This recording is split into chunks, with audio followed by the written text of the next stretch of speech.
Hai semuanya, hari ini kita akan bahas tentang topik psikologi yang menarik nih. Pertama-tama, perkenalkan kami dari kelompok 5, saya Olivia, saya Belva. Saya Giwan, saya Tova. Jadi, fakta psikologi, main apa kita hari ini? Main apa nih? Main fakta psikologi. Apa? Fakta apa? Depok. Kenapa nih? Depok. Sebutin satu kata tentang Depok kali ya. Belimbing, makanan buah Depok identik banget. Margonda. Kalau dari aku sih, Depok panas. Wah, Depok panas. Setuju. Depok panas. Depok tuh panasnya tuh bagian Margondanya doang tadi yang disebutin Belva tuh Margonda. Kalau di sini kita kan di UI ya. UI itu nyaman gitu. Tapi boleh tuh Depok panas Margondanya. Nah, itu sebenarnya menarik nih, karena kayak Depok kan panas, tapi tuh sebenarnya kita tuh seringnya tuh beraktivitas kan di UI nih. Di UI kan dingin kan, banyak hutan dan lain-lain gitu. Jadi lebih sejuk gitu lah ya. Jadi kita enak buat belajar. Tapi kalau pas kita pulang kan kita lihat Margonda tuh. Wah, tuh bener-bener kita tuh jadi apa ya, kayak ngerti semrawutnya orang-orang gimana di jalanan Margonda yang kayak gitu, macet, polusi udara, panas. Jadi bener-bener parah banget sih. Bener banget, setuju. Jadi kayak misalnya kita dapat kelas pagi gitu ya, kita dapat kelas pagi, selesai siang, keluar Gerbatama, muter lewat Margonda tuh yang belokan itu. Nah, begitu masuk situ, itu kan kebagian matahari, apalagi yang pas Margo tuh, itu mau jalan dari yang macet-macet itu terus mau masuk ke Margo situ, kelihatan tuh berbagai macam orang. Kerasa ya? Kerasa banget. Udara panas, stres orang siang-siang, semakin terus semakin jadi gitu kan, di situ panas banget. Nah, kalian mau tahu nggak fenomena unik nih? Mau tahu nggak? Mau. Apa nih? Apa nih? Kalau misalkan dari yang Nyambung aku, sama psikologi kan? Iya, benar banget. Nah, jadi dari yang aku lihat nih, Margonda tuh kalian tahu lah, kita sering lah lewat Margonda. Trotoarnya kan luas ya. Abis itu, tapi suasananya tuh kurang mendukung nggak sih? Kalian ngerasa gitu nggak sih? Kayak misalkan nih, dia kayak kurang teduh, menurut aku ya, kurang teduh, kurang aman. Terus masih banyak juga kayak pemotor yang tiba-tiba suka masuk ke trotoar nggak sih, mentang-mentang trotoarnya gede. itu nyebelin banget. Iya kan? Iya, dari situ tuh kayak menurut aku ya, banyak perilaku manusia yang bisa kita lihat nih sebagai bentuk stres yang stresornya dari cuaca panas gitu sih menurut aku. Nah, apa ya, ngomongin soal panas, itu tuh kayak kita nggak cuman ngasal gitu loh, kayak ternyata tuh aku tadi tuh sempat baca-baca dari internet gitu kan, dari beberapa sumber. Nah, aku nemuin sumber yang menarik nih. Berdasarkan data dari BMKG yang dirilis lewat data box kata data, suhu udara di Kota Depok pada 10 Juni 2024 itu udah tercatat berkisar dari 23 derajat Celcius sampai 33 derajat Celcius. Nah, terus juga beberapa terakhir ini tuh di bulan April sama Mei ini kan ya, tahun 2025 ini itu tercatat suhu maksimum di Kota Depok telah mencapai 34 derajat Celcius gitu loh. Nah, kalau kita apa ya, kita tarik ke suhu rata-rata di Indonesia tuh 34 derajat itu udah termasuk tinggi banget gitu loh teman-teman. Jadi kayak menurut aku tuh ini udah melebihin standar iklim di Indonesia gitu. Oke. Jadi aku juga sempat cari-cari lagi kan, kalau misalnya di sebuah masyarakat perkotaan gitu ya, kalau mau kita lihat gitu, tentunya siapa sih yang tinggal di sini gitu? Pasti kan masyarakatnya gitu. Nah, untuk mengetahui kira-kira gimana sih masyarakatnya itu, aku penasaran. Jadi aku carilah itu indeks kebahagiaan masyarakat Depok.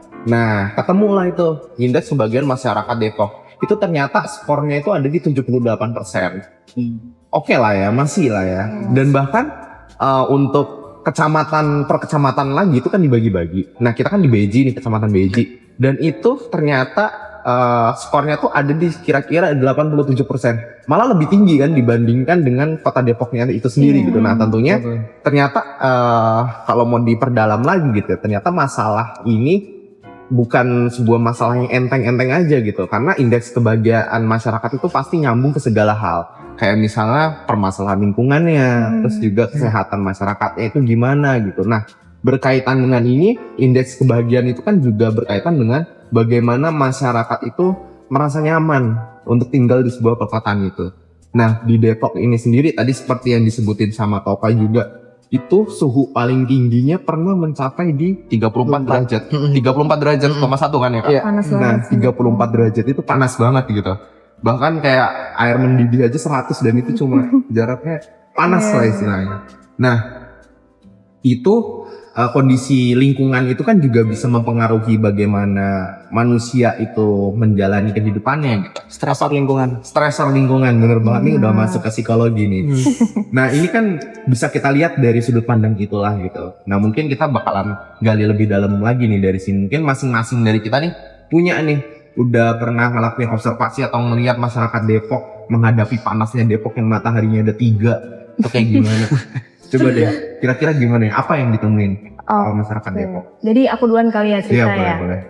Kan karena ada tugas ini, jadi aku pernah lah duduk observasi gitu di depan Hotel Margo.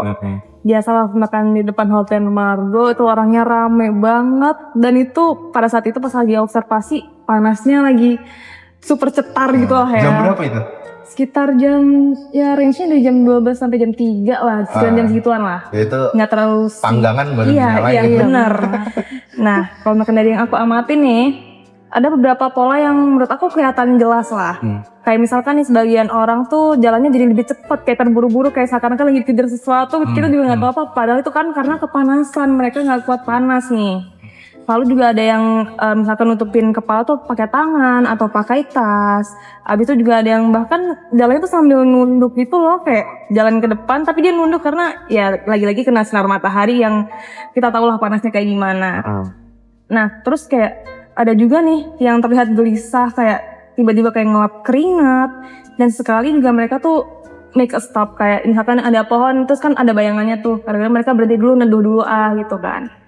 Terus nih, tapi ada nih aku cerita lucu banget. Apa tentang ada nih pengendara motor. belum mulai nih. Ke bawah suasana jadinya. Jadi tuh ada pengendara motor nih, lu nyetir motor lah seperti biasa. Tiba-tiba nyenggol lah, ada angkot. Ada angkot ada coklat, aku inget banget. Gitu ya? Iya dia nyenggol, padahal mungkin nyenggolnya nggak sampai yang mobil angkotnya dikenapa-napa. Itu nggak, cuman kayak nyenggol mungkin bunyi lah dan supir angkotnya sadar. Kayak apa nih? Supir angkotnya marah dong. Iya. Supir angkotnya emosi, dia bilang kayak, "Boy, kalau makan jalan tuh yang bener dong, ini udah panas, jangan buat emosi gue makin panas." Wah, angkotnya udah membara banget nih. Udahlah, abis itu pernah lah besokannya gitu, aku diobservasi di stasiun UI. Nggak ada kejadian angkot kayak gitu sih, cuman kayak Ikun tuh kan jadi nabrak. nggak ada, tenang. Semua pas di stasiun UI sih aman-aman aja, cuman yang dari aku lihat yang nggak jauh beda lah. Ada yang kayak misalkan bawa payung, ada yang bahkan pakai sarung tangan, ada yang pakai bajunya tuh tipis-tipis lah. Kita juga kalau misalkan ke kampus, ya tidak bisa memungkiri bahwa kita pakai baju juga yang tarian tipis dong. Karena wah gila sih suasananya, cuacanya menurut aku parah sih. Jadi itulah yang kadang-kadang tuh ngebuat kayak banyak lah perilaku-perilaku dari stresor itu gitu ya. Gitu sih kalau dari pengalaman aku ya. Oh iya, kalau dari aku sih pas itu aku juga observasi di stasiun Pocin. Nggak beda jauh sih sama perilaku orang-orang di Margonda. Apalagi kalau di stasiun Pocin, ketika kita pulang kuliah tuh banyak juga orang-orang yang pada kalau nggak jajan-jajan di stasiun Pocin, banyak juga yang pulang ke Jakarta atau ke Bogor. Kan kita bisa lihat ya perilaku. Padahal ini sebenarnya kita juga sesama anak UI gitu. Tapi kita bisa lihat kayak orang yang tadinya kuliah masih santai, adem di UI, pas ke Pocin itu kayak mereka udah pakai jaket gara-gara supaya menutupi badannya supaya nggak langsung kena panas. Beda banget gitu ya? Iya, langsung beda. Terus mereka pakai topi, pakai kacamata hitam. Terus banyak yang minum di situ dan kayak orang-orang tuh enggak langsung masuk ke stasiun. Biasanya banyak yang beli es-esan dulu, kan banyak orang jualan di stasiun Pocin ya. Nggak jauh beda sih, aku juga kemarin sekaligus arah ke Margonda. Bisa lihat dari stasiun Pocin sampai ke arah Margonda itu memang perilaku orang yang sama semua karena saking panasnya.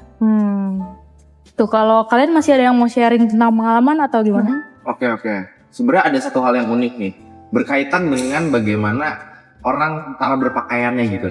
Jadi kalau kalian tadi melihat di daerah Hotel Margo, juga ada yang di UI, stasiun UI, ada yang di Ocin juga. Nah kalau aku tuh kemarin cara mengamatinya tuh pakai kamera. Jadi ada kamera kecil gitu, aku taruh di pinggir jalan. Itu tepatnya di bawah JPO Margo City. Di bawah situ tuh aku taruh di situ. Nah aku minggir. Jadi aku nggak di depan kamera, jadi orang-orang nggak akan tahu kalau aku tuh lagi observasi gitu rencananya. Nah ternyata pas aku lagi nungguin situ, berkaitan dengan bagaimana cara orang berpakaian itu ada yang unik gitu, yaitu adalah banyak orang-orang yang pakai baju warna kuning. Ini nanti bisa ditampilin teman-teman. Kira-kira aku ada dokumentasinya kenapa orang-orang tuh, loh ini kan cuacanya panas, ternyata orang-orang banyak yang pakai pakaian cerah. Tapi kenapa harus kuning ya? Nggak tahu juga gitu. Tapi intinya banyak orang yang pakai pakaian cerah dan juga kuning gitu. Ada ibu-ibu, ada mbak-mbak juga pakai bajunya warna kuning.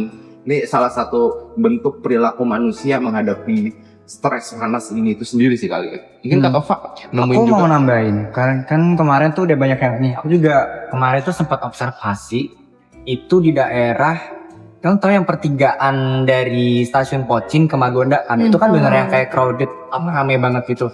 Nah di situ tuh ada perkumpulan angkot lah, terus ada orang yang mau masuk ke stasiun UI, terus mau ke stasiun stasiun UI, stasiun Pochin, kayak gitu kan. Nah dari situ tuh aku lihat banyak yang penjalan kaki itu tuh di trotoar. Ini mereka teratur sih, tapi yang aku lihat tuh polanya sama kayak yang dibahas oleh Olive tadi, kayak dia tuh nunduk, terus dia tuh berusaha buat biar nggak kena panas matahari gitu loh, biar kena pembayangan dari bangunannya itu. Dan itu tuh kan siang hari, memang bener sih sepanas itu. Dan selain itu pun juga banyak yang pakai topi, bahkan aku lihat tuh ada banyak yang pakai kipas, baik yang kipas portable yang bisa dinyalain itu, yang pakai baterai. Ya, terus ada yang pakai kipas, nggak ada juga dong kipas sate, kipas yang biasa yang kayak, tau nggak sih yang ibu kondangan kayak gitu, itu ada yang itu. Terus topi, banyak yang pakai topi juga. Dan setelah aku amati topi itu bukan yang topi style gitu, bukan, tapi karena memang mereka itu pengen menghindari itu dari panas gitu. Terus juga mereka pakai pakaian yang tipis tapi tuh kayak panjang gitu loh, mungkin biar nggak kena sengatan langsung kali ya dari sinar matahari. Dan bahkan tuh yang aku lihat langsung tuh ada yang re-apply sunscreennya gitu, sunscreen terus body lotion kayak gitu, mungkin buat SPF perlindungannya gitu kali. Aku juga ya mungkin kayak gitu yang aku amatin sih so far kayak gitu.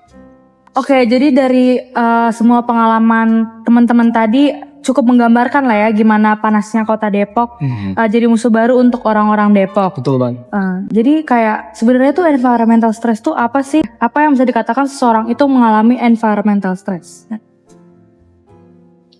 Oke, sebenarnya nih kalau kita ngomongin soal environmental stress nih ya, sebenarnya kan itu kalau diartiin itu tuh artinya kan tekanan atau stres yang kalau kita alamin sendiri tuh disebabkan oleh kondisi lingkungan gitu.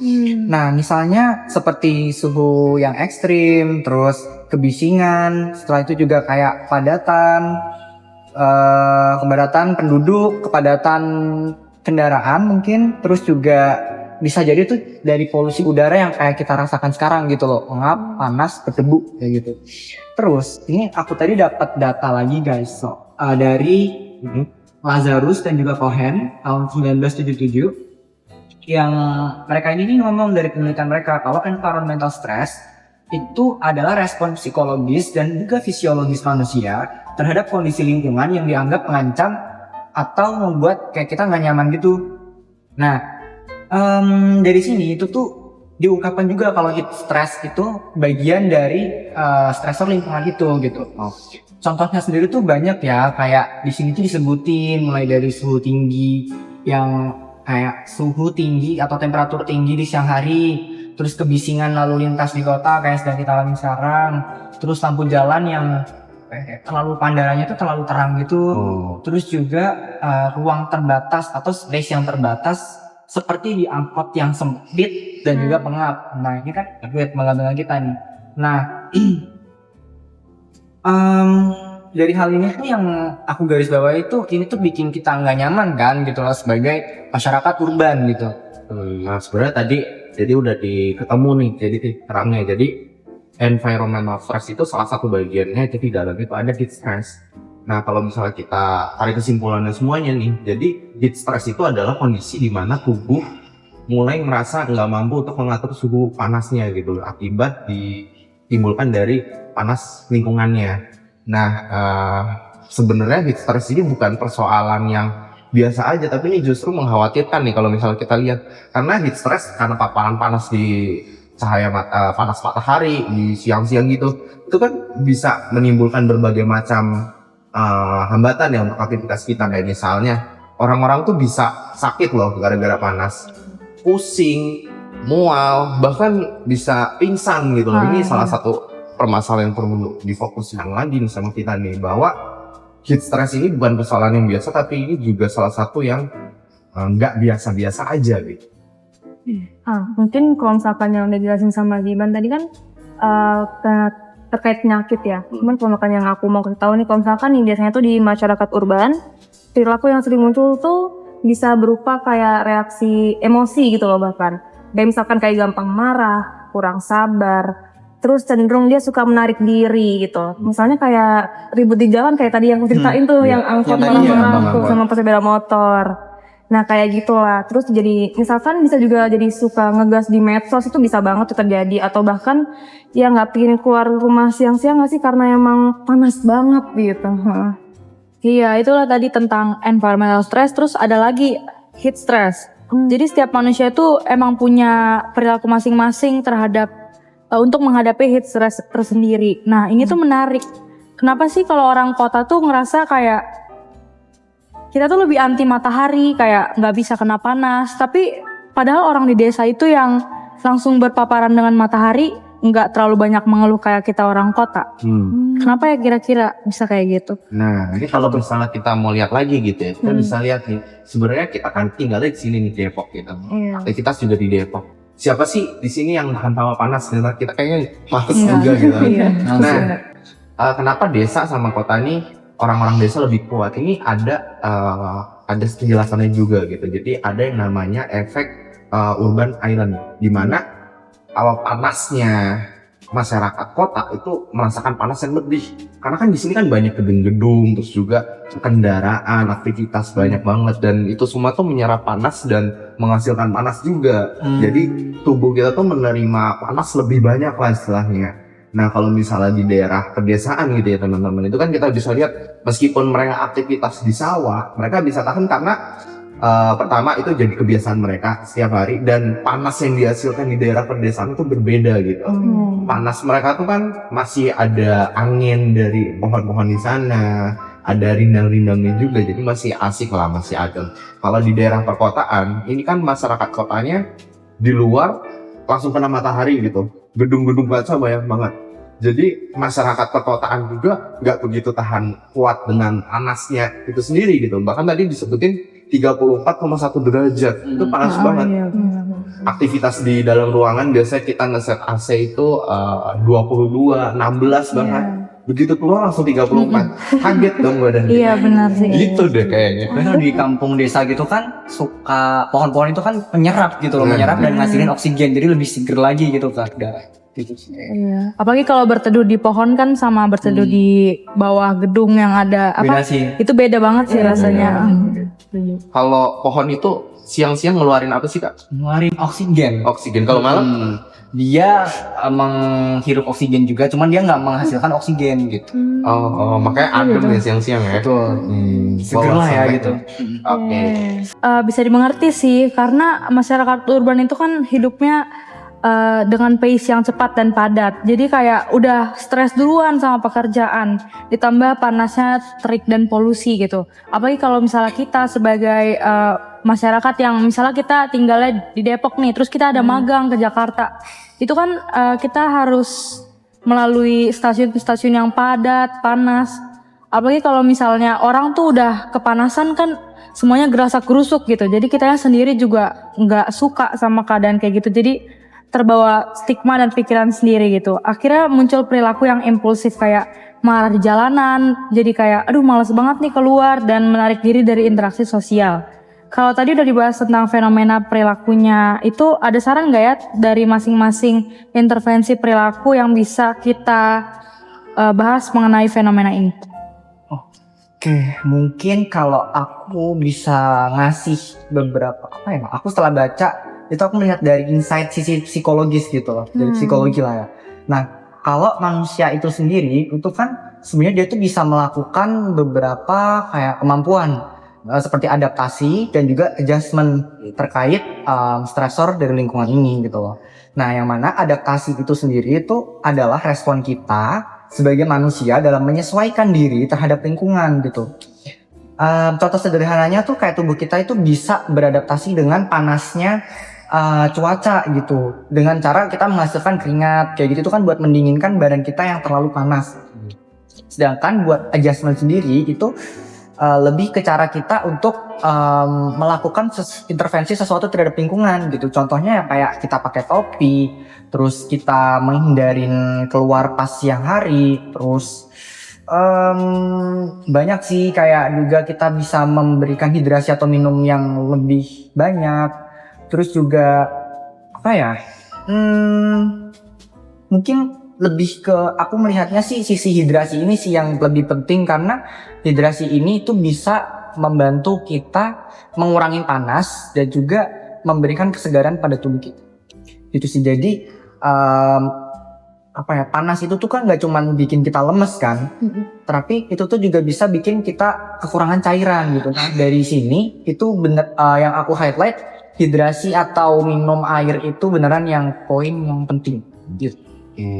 Oke. Kalau tadi dibahas sama Kak Topan terkait dengan hidrasi dalamnya berarti. Nah, kalau aku mungkin yang perlu banget kita ini adalah hal yang terpapar langsung dari cahaya matahari ini, dari panas matahari, kulit. Jadi kita penting untuk melakukan edukasi terkait dengan perlindungan kulit. Nah, kulit, berkait dengan kulit itu kan nggak kuat sama panas juga, perlu kita lindungi juga. Kita punya yang namanya sunscreen.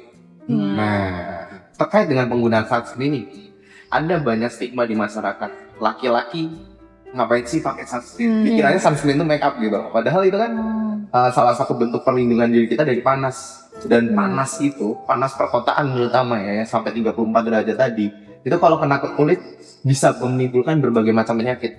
Kanker kulit, terus juga bisa bikin kulit memerah, terus juga iritasi, banyak lah, penuaan dini. Nah, itu serius juga gitu loh. Sunburn kayak gitu ya. Nah, bener banget, terbakar tuh kulitnya. Jadi kalau misalnya terkait dengan sunscreen ini, itu di psikologi perilaku tuh namanya ada preventive health behavior, di mana masyarakat itu seseorang melakukan perilaku yang mencegah sebelum penyakit itu muncul gitu. Nah, sunscreen ini kan salah satu yang bisa kita lakukan gitu sebelum kita kena penyakit kulit, kemudian kita cegah dulu lah. Dampaknya juga bagus gitu loh untuk sunscreen. Dan simple lah ya, tinggal pakai, oles gitu. Tinggal reapply aja sih 2 jam sekali. Ya, nah kayak karena bahas tentang sunscreen nih, aku juga sering dengar kayak teman-teman itu pada males banget gitu pakai sunscreen. Ngerasanya kayak hal itu tuh remeh, kayak kenapa sih, biasanya kan juga udah sepanas ini kulit kita pasti udah bisa beradaptasi lah. Padahal sebenarnya efeknya itu nggak sekarang, tapi nanti di masa yang akan datang.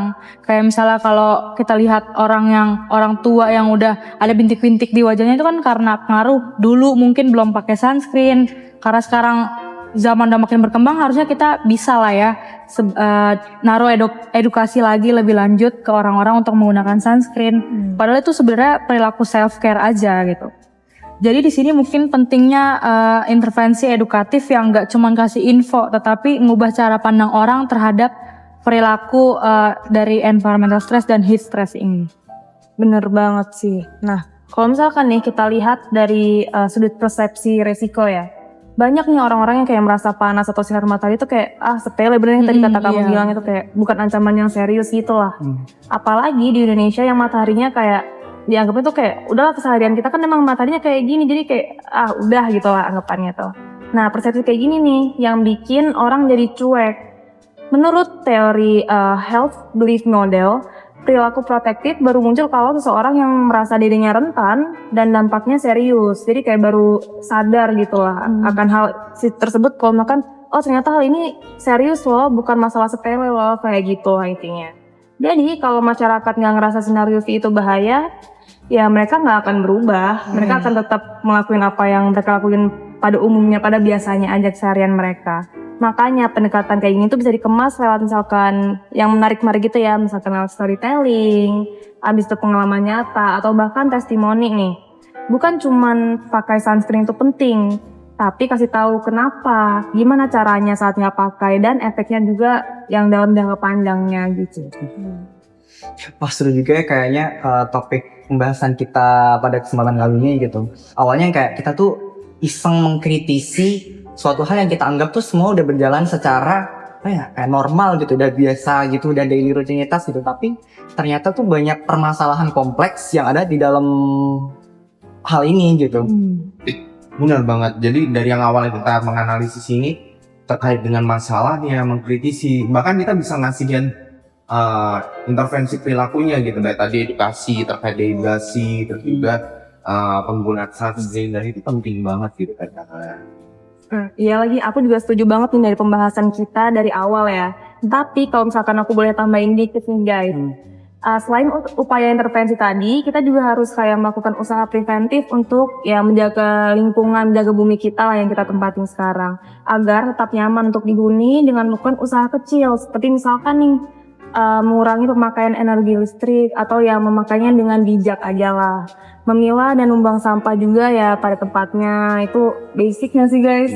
Terus meminimalisir kegiatan yang kira-kiranya bisa lah merusak lingkungan gitu. Menarik banget ya topik kita hari ini. Mungkin karena udah panjang nih, jadi kita tutup aja kali ya pembahasan siniar kita pada hari ini. Mungkin ada satu statement yang bikin kita selalu ingat untuk menjaga lingkungan, yaitu kesehatan mentalmu adalah cerminan dari kondisi lingkungan di sekitarmu. Sekian dari kelompok 5 Psikota 2 LS. Terima kasih. Thank you. Dadah. Bye-bye.